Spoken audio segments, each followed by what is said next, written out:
its thickness is done greatest at equator because heat is transported to great heights by strong conventional currents. जो इसकी height है सबसे ज्यादा कहाँ पे होती है? इक्वेटर पे.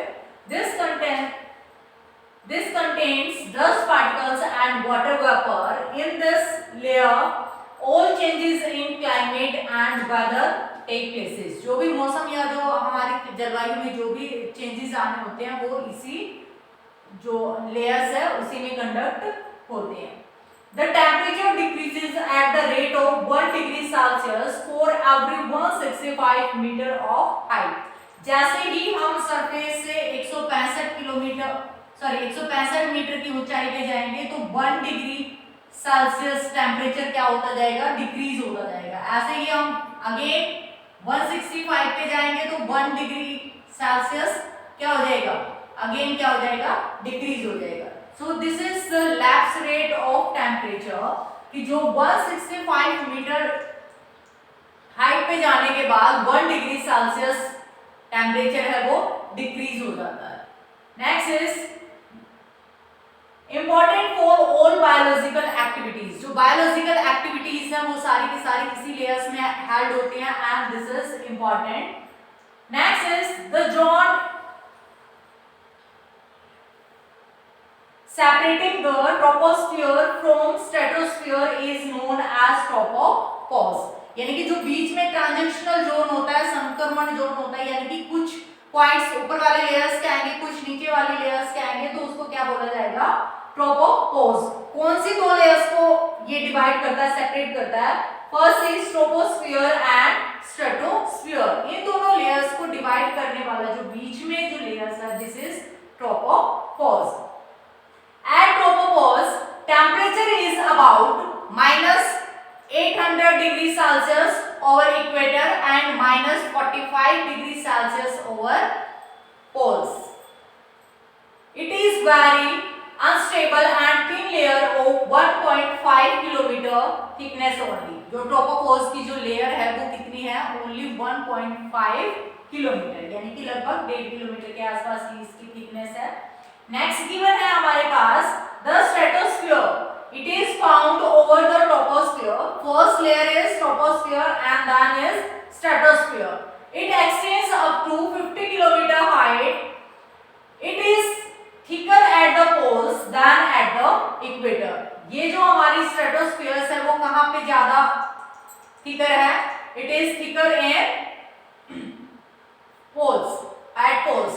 The temperature remains almost constant in its lower position up to the height of 20 kilometers. यानी कि इसमें जो 20 kilometers की हाइट तक इसका जो टेम्परेचर है वो लगभग क्या होता है?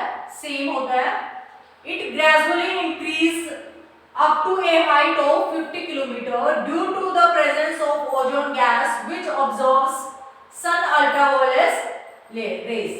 जो कौन सी लेयर है जो अल्ट्रावायलेट रेज को ऑब्जर्व करते हैं? This is ozone gas. The temperature rises to about 0 degree Celsius at the upper limit of stratosphere या at the level of tropopause. Here are no clouds, convection currents and thundering, lightning, water vapors, etc. All these activities are not held there.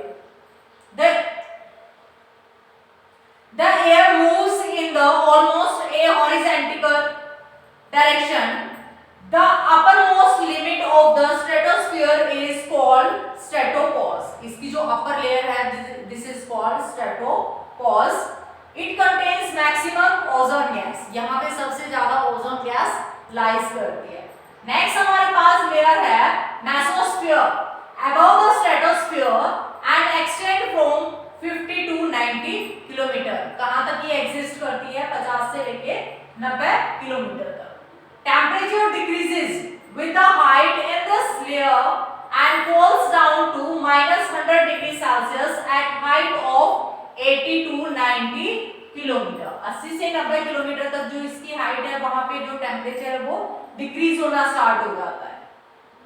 It displays high wispy clouds in high latitudes in summer due to refracted sunlight from metallic dust particles. जो dust particles है वो reflect करते हैं किस चीज को, sunrise को, जिसकी वजह से टेम्परेचर क्या होता जाता है, चेंज होता जाता है। Its upper limit is known as mesopause. इसकी जो ऊपर वाली लिमिट है उसको क्या कहा जाएगा, मेसोपोज।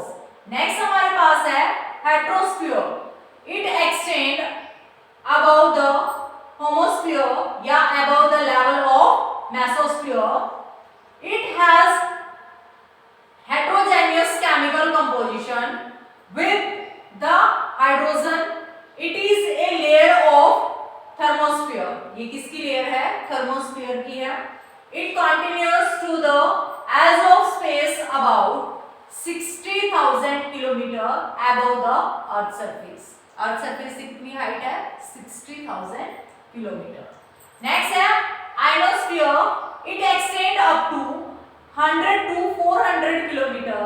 It lies above mesosphere. इसकी जो पोजीशन है कहाँ पे लाइज करती है, मेसोस्फीयर के ऊपर। It contains electrically charged particles which are known as ions. क्या कहा जाता है उनको, आयंस कहा जाता है। The maximum concentration of ions particle occurs as 250 kilometre. सबसे ज्यादा जो आयंस पार्टिकल है कहां तक लाइज करते हैं, 250 किलोमीटर तक। Waves transmitted from the earth are reflected back to the earth by this layer. यानी कि जो रेडिएशंस वगैरह की जो किरणें हैं वो वापस रिफ्लेक्ट की जाती हैं to the earth.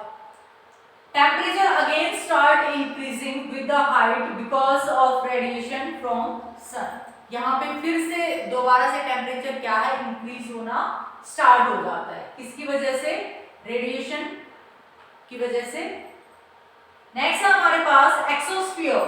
The uppermost layer of the atmosphere extending beyond the ionosphere above a height of above 400 kilometer. This is the last layer, we can say elements of weather and climate। जो हमारे मौसम और जलवायु के जो अलग अलग elements हैं वो कौन कौन से होते हैं, it means by which factors our weather and climate affected।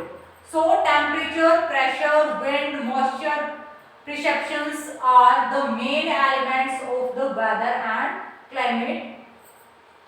The called elements because they are ingredients out of which various weather and climatic types are composed। Okay, इनको जो मेन एलिमेंट्स क्यों बोला जाता है, बिकॉज जो हमारा temperature है, जो जलवाष्प है या वर्षा है, हवाएं चलती है, जिसकी वजह से जो हमारा मौसम है वो क्या होता जाता है, चेंज होता है। Now we are going to discuss about the weather and the climate। Weather जो हमारा प्रेजेंट में टेम्परेचर होता है, यानी कि वन डे के अकॉर्डिंग आज का मौसम कैसा है, कल कैसा था, या मॉर्निंग में मौसम कैसा था, दोपहर में कैसा होगा। यानी कि weather is used for a very short term. It can be changed into half an hour, it can be changed into 6 hours, so its period is very लो।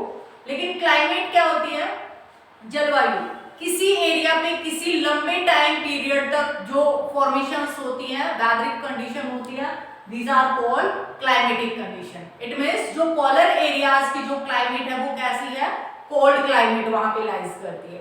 राजस्थान की क्लाइमेट है वो कैसी बोली जाती है, उष्ण। इट मींस हॉट क्लाइमेट वहां की बोली जाती है। रीजन क्या है, क्या वहां पे हमेशा ही गर्मी होती है, नो। दिन के टाइम पे वहां पे टेम्परेचर इतना ज्यादा होता है, लेकिन रात के टाइम पे टेम्परेचर है वो कम आ जाता है। बट वहां पे चेंज किस चीज में हुआ, वेदर में चेंज हुआ, क्योंकि मौसम बदला ना, कि मॉर्निंग में क्या था और इवनिंग में क्या है, या रात को क्या होगा।